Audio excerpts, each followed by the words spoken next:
Bom, vamos lá a mais uma questão aí muito interessante, que é sobre a literatura, quando fala da história da literatura, historiografia literária, que é de escolas literárias, ok? Bom, vamos lá. Nós temos um trechinho aí, um textinho motivador, né, que diz o seguinte: a história da literatura brasileira viveu diferentes momentos, sempre atrelada aos contextos históricos e culturais da realidade nacional. Alguns desses momentos ostentaram marcas mais visíveis desses contextos, como se mostra a seguir, por exemplo. Então nós vamos marcar aquilo que está correto, né? Correto ou incorreto. E aí é interessante falar sobre isso, por quê? Porque as escolas literárias e a literatura como um todo, ela reflete, é um reflexo, né? Às vezes é um reflexo do tempo, do seu contexto histórico e social. Pelo olhar do escritor, né, você consegue entender e identificar o que aconteceu naquela sociedade, né? Quais eram seus hábitos, quais eram as suas intenções e por aí vai. Mas vamos lá. Naum fala o seguinte: na fase do Barroco, vivemos a influência das concepções europeias centradas na altura, nos conflitos advindos das dicotomias entre céu e terra, matéria e espírito, salvação e perdição. Muito bem. E isso está correto por quê? Porque o Barroco, ele vem para o Brasil com ideias, imagina, o Brasil ainda colônia, né? Então, a literatura que aqui é consumida, né? Ela é fortemente influenciada por um ideal, por uma ideia europeia, né? É muito europeizado. Então significa que realmente essas dicotomias, que talvez aqui no Brasil não fossem tão fortes naquela sociedade, era forte lá na Europa. Então está totalmente correto. Quando se fala principalmente de quinhentismo, barroco e arcadismo, as ideias europeizadas, elas são muito fortes, ok?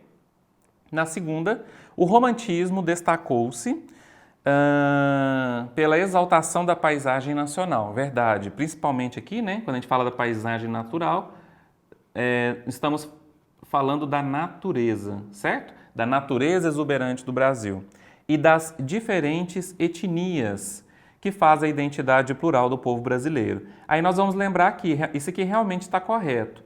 Lá na primeira geração da poesia, né, nós temos uma etnia sendo exaltada, que é a indígena, certo?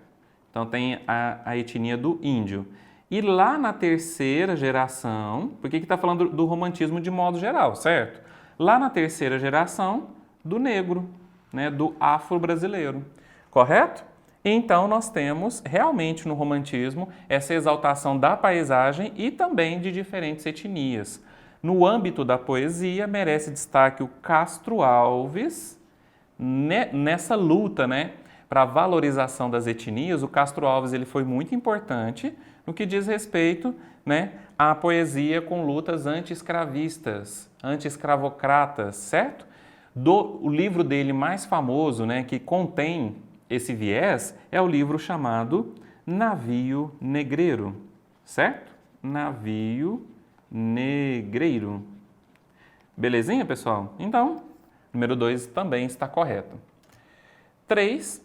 Na prosa romântica, o destaque vai para José de Alencar e para seu romance Iracema, heroína romântica genuinamente brasileira.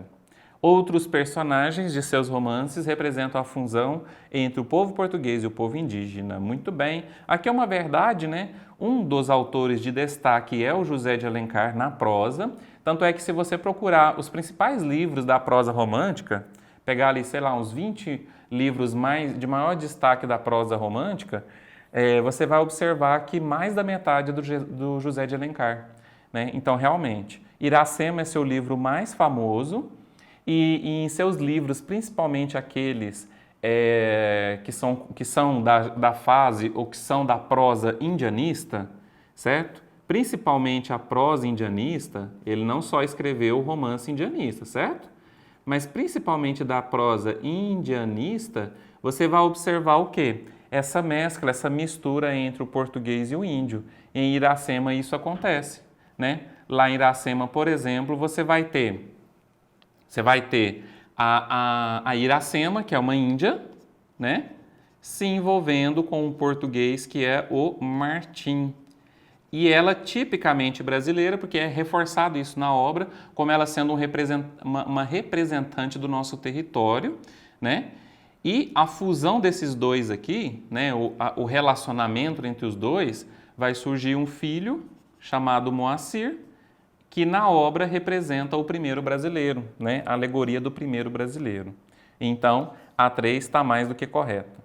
Na 4, já as estéticas realista e naturalista foram influenciadas pelo positivismo, pelo cientificismo, pelo determinismo, correntes que viam a realidade sem interferência do subjetivismo.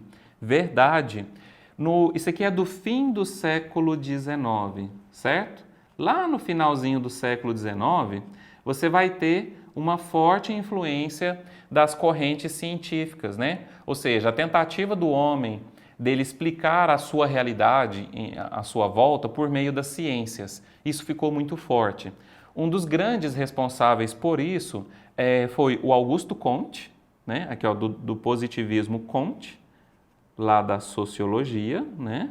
E você vai ter também, em relação ao cientificismo, ao determinismo, a publicação do livro Origem das Espécies, do Darwin, certo? Charles Darwin, Origem das Espécies. Essas obras, né, de cunho científico, elas influenciaram muito, a literatura, a arte do modo geral, o modo como o homem vivia, certo? Naquele período, isso foi muito importante. O marco do realismo brasileiro foi Memórias Póstumas de Brás Cubas, do Machado de Assis, até tudo aí é verdade.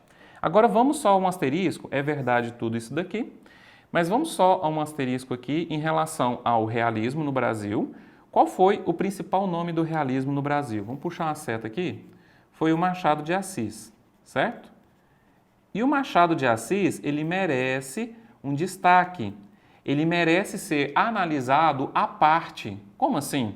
Bom, o Machado de Assis, ele era do realismo, mas digamos que ele não concordava com toda a doutrina realista, né, do realismo. Por exemplo, ele achava que havia por parte dos escritores contemporâneos a ele um excesso de cientificismo, né, um excesso de uso das ciências, né? Ele achava muito exagerado, por exemplo, no naturalismo, eles mostrarem a realidade nua e crua, né, com cenas de sexo, violência, né, ele achava aquilo muito gratuito. Então, o Machado de Assis ele é do realismo, né, mas ele principalmente gosta da análise psicológica de personagens, né, psicológica. Ele deixa mais no campo sugestivo, né, algo que incomoda muito o leitor daquela época, né, que é a descrição muito realista, né, de situações extremas na nossa sociedade, como eu citei agora mesmo, a violência, né, o sexo e por aí vai. Ok? Bom, até agora 1, 2, 3 e 4 estão corretas. Vamos à quinta afirmação. O parnasianismo primou pela perfeição da forma, correto, embora, muito bem, nós temos aqui uma concessão, será? Fosse contrário à objetividade, à impessoalidade e às concepções clássicas sobre métrica e rima. Esse trecho aqui está muito errado, está muito incorreto. É ao contrário. O parnasianismo é uma escola puramente lírica. Eles faziam apenas poesia, certo? E eles tentaram colocar na poesia uma ideia de poesia impessoal, objetiva, né? E fortemente ligada às raízes clássicas. É justamente o contrário do que está dizendo aqui na afirmação 5, certo? Tanto é que a poesia, a maioria dos poemas do parnasianismo são poemas escritos em terceira pessoa, algo que não é muito comum na poesia, certo? Olavo Bilac foi o grande destaque da poesia desse período. Esse último período está correto, mas esse trecho que eu destaquei para vocês está errado. Então, pelo que nós percebemos, a letra D, né? 1, 2, 3 e 4 estão corretas, ok?